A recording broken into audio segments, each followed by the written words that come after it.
Eyewitness News begins with breaking news.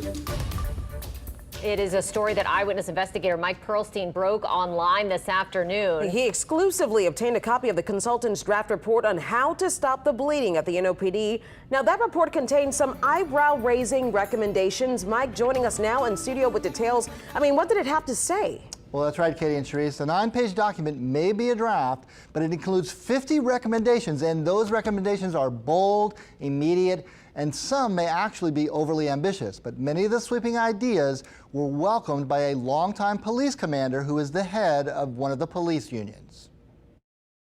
Presenting bold changes in an effort to, quote, save the city, a draft plan by the NOPD consultants who were introduced last week calls for dozens of officers to be moved to street patrols from desk jobs and investigative units. Some people are going to be unhappy about it, but if we don't do that, what's the alternative? We're going to lose another 60 officers by the end of the year. While the 9-page plan is only a draft subject to change, Police Association of New Orleans President Michael Glasser said such sweeping changes will be welcomed by frontline officers.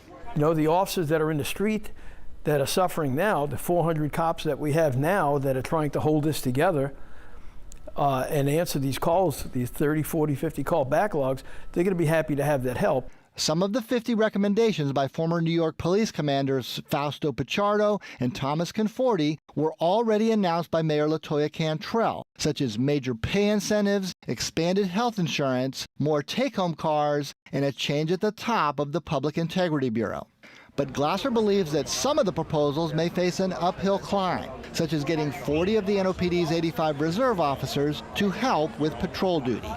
I think some of these moves are, like I say, somewhat ambitious. I think there's some considerations that have not been made. Some of these positions are by law, by ordinance. In one change already, the original recommendation to move 200 officers has now been reset to something closer to 100. But Glasser does agree that bold moves are necessary. And it is catastrophic at this point. At what point does it become impossible for us to provide the public safety we're supposed to? Now, with some of these recommendations requiring additional funding or changes in law, we will continue gathering reactions and see just how much of this plan is actually going to happen. Katie and Charisse? All right, much more to come on it, though, Mike. Thank you.